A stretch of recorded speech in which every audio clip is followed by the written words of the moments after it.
Hello everybody.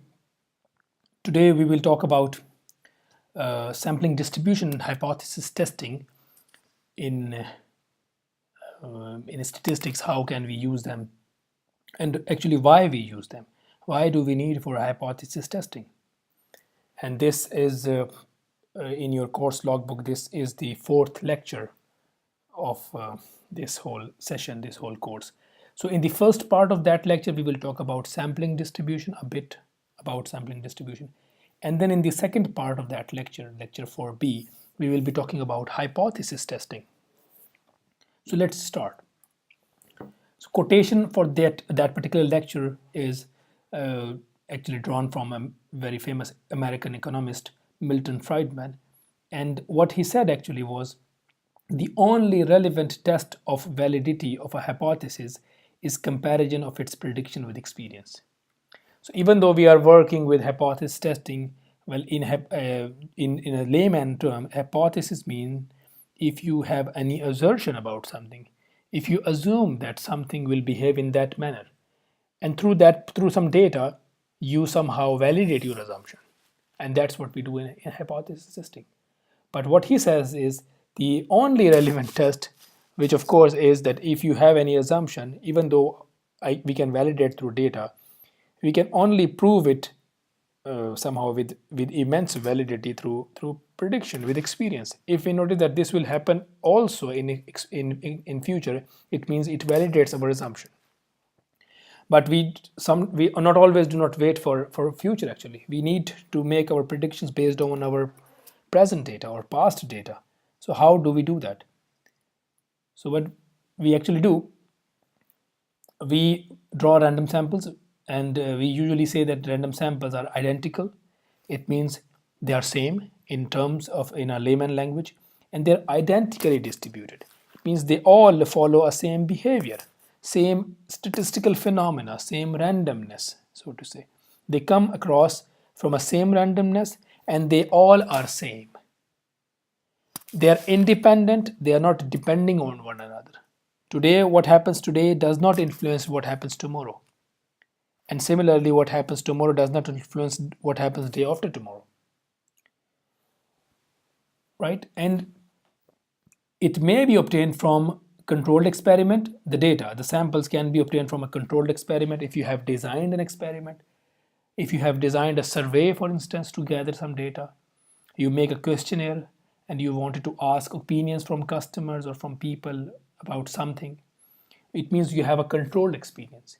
You have designed something, and then based on your design, you are going to gather data. Sometimes you make observational study. You have been observing something for some time, and then each observation gives you a number, and in the end you have a time series of those numbers, like weather prediction. So you have observational data for some time.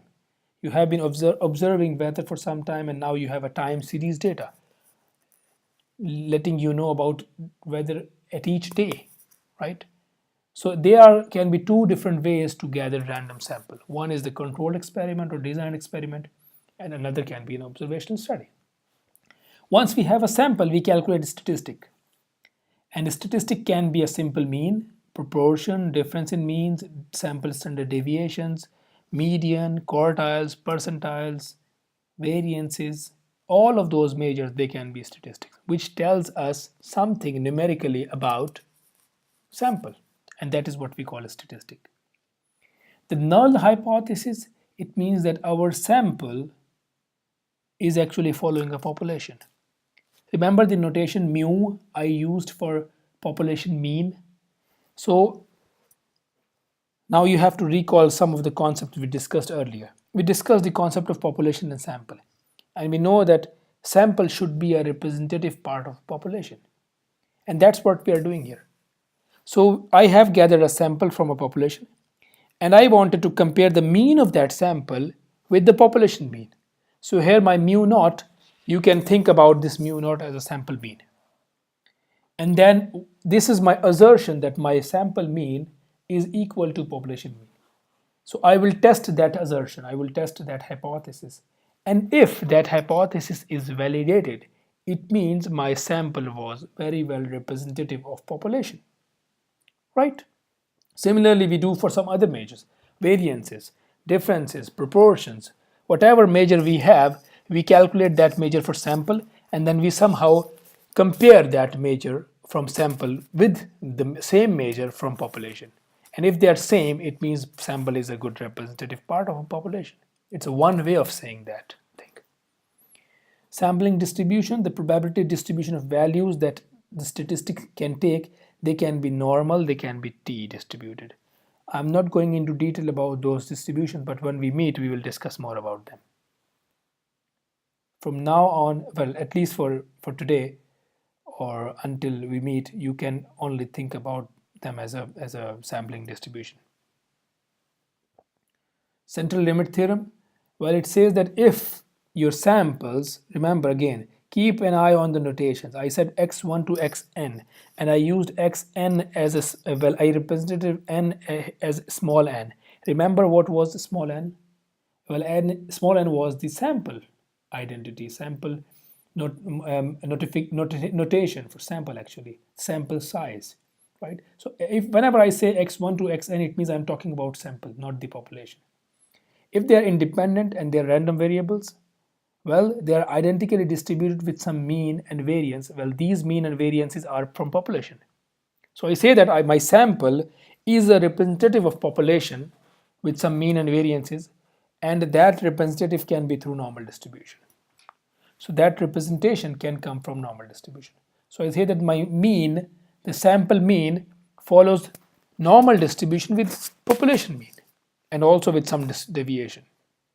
And that deviation comes from sigma square by n, where that sigma square is nothing but the variance of the whole population. So standard error of x bar is just the square root of that variance, the sigma over square root of n. Similarly for proportion, well, before we discussed about mean, now we are talking about proportion. By proportion, we mean the number of success in an experiment, in a binomial sample. Binomial sample means when you have two outcomes, success or failure, head or tail. You wanted to count how many times head appears in your experiment. And for you, head is a success because you are interested in head. So we calculate how many times it comes in the whole experiment and we divide them by the number of sample. Recall an example we discussed when we were talking about sampling distribution, discrete sampling distribution. The expected value of p hat, well, for sample we use the notation p hat. So the expected value of p hat, it means the mean of p hat is equal to p, which is a population measure for proportion. Standard error is nothing but the square root of this variance, well, p times 1 minus p over n. And if n is large, for a large sample, well, there is a rule of thumb, so to say. If this quantity n times p times 1 minus p is bigger than n, or if n is roughly bigger than 40, then we say that our sample is large. And if sample is large, then we say that a small p, the p hat, actually the sample proportion, will follow normal distribution with some mean p and variance sigma p square. And that variance can be evaluated further by using this formula, p times 1 minus p over n.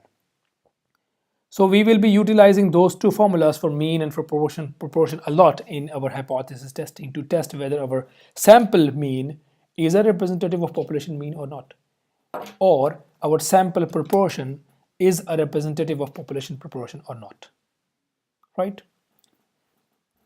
So we move on. Now, based on those two information we just gathered about mean and variance and distribution, we can evaluate the confidence interval. And confidence interval means tells us that how confident I am that my sample mean will be equal to population mean. So we don't say in statistics that I'm 100% confidence. We never said that. And we never will say that. But we say that I'm 90% confidence or 95% confidence. We draw some level of error actually because of randomness, because of variability in data, because we are gathering data. We may lose something when we gather data. We may lose some relevant information when we gather data. So that's why we always keep some room for error. We always try that error to be small.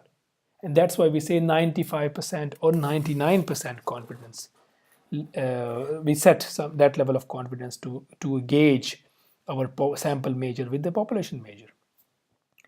So let mu and p be an unknown parameter. I'm not sure about my population parameters. I only have sample. I'm not sure how many people in this country have a master's degree in information system or in e-governance. I don't know that. So how one way to do is to gather a sample of observation from some universities and try to gauge or try to guess population parameter. And for when we have a confidence interval, we can say that okay, we are 95% confidence that this sample or this many number of students actually living in this country has a master's degree in e-governance or has a bachelor degree in e-governance or has a master's degree or bachelor degree in computer science, anything which we are looking for based on sample. So one can evaluate the point estimate, which is just a single value, as I said, the mean or the proportion. But sometimes we are interested in knowing the bound on the error around the estimated value. We wanted to know how big the spread is with respect from that particular value or from that particular level. We set some level of significance. Well, in mathematical notation, we use alpha for level of significance. 5% is the standard, and by 5% we means that I'm 95% confident about my experiment or my study, my estimate. And the rest is this 5%, which goes for level of significance or that to error, so to say, in a layman word. So utilizing those information, we can construct a 95% confidence interval, and it is what, if I'm talking about mean, then this will be the mean value minus z. Well, that z alpha by 2 is the quantile of normal distribution, the alpha by 2th quantile of normal distribution, say you can say. So we calculate those values through some computational measure, through some distribution tables or through some softwares. So this normal distributed value at that point, at that particular point. So we know that we need to know that how what is the position where we are looking for the normal distributed value, and then this standard error, which is the square root of variance. Similarly, this will give us a lower bound, x bar minus that particular quantity. So x bar plus that particular quantity will give us the upper bound. So my mean, population mean, is ranging between these two range. For simplicity, you can even remember that value, 1.96 for z, at 5% level of significance.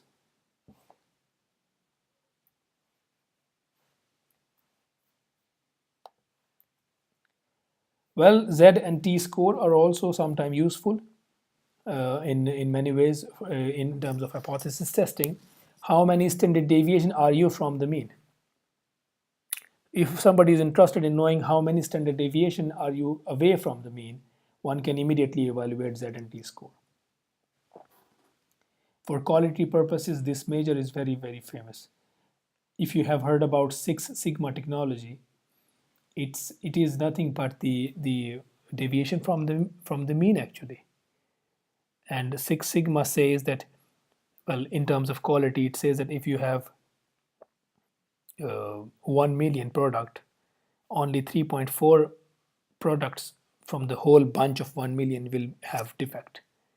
So they have evaluated the mean of their sample and then variance. They have controlled the variation in the sample, and then somehow they achieve this quality measure, this quality level, actually a very high quality level. Six Sigma is one of the say target to improve quality, production quality, or quality of manufacturing. So depending on the availability of sources, we can use two alternatives here. When we have information about population standard deviation or population variance, we can use Z test, and which is nothing but again the deviation of sample mean from population mean divided by the standard error. But if we don't know anything about sigma or population measure population measure of dispersion, or if n, the sample size, is less than 30, then we can utilize S, the sample standard deviation, instead of sigma. And if we do so, we come across with another test, which is T test or T score. Again, deviation from mean, sample mean, and the standard error from sample. T distribution is close to normal distribution if n goes to infinity, if we have large number of samples in the data. So we evaluate those tests, and then we compare, or we calculate the tabulated value at n-1 degrees of freedom, and this n-1 is the sample size minus 1 from the data. And that's how we see it actually.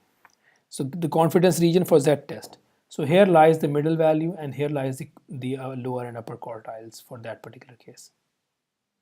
So Z quartile minus Z quartile means, because it's symmetric, so that's why we put just minus and plus sign. So this is the lower tail, and this is the upper tail. And the middle value, the 1 point alpha, is the 95% confidence region. So this is the 95% confidence region, and this is the 2.5% and 2.5% lies over here. So we calculate values from sample, and then we see whether that value, the final value over here, the Z and T value, whether those values lie in this region or in those regions, in the tail regions. So if they lie in this region, in the middle region, we say that our hypothesis is accepted.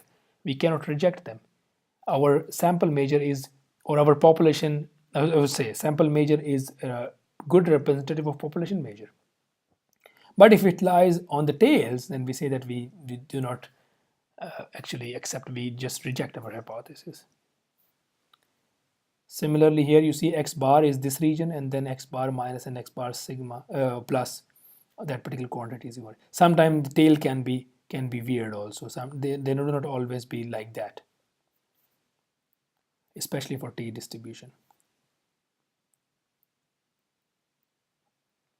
And it happens when you have outliers in the data actually. When you have extreme values, then you will see something like that. Yeah, so this was a brief overview about sampling distribution. In the next part of this lecture, we will continue with hypothesis testing. Thank you very much.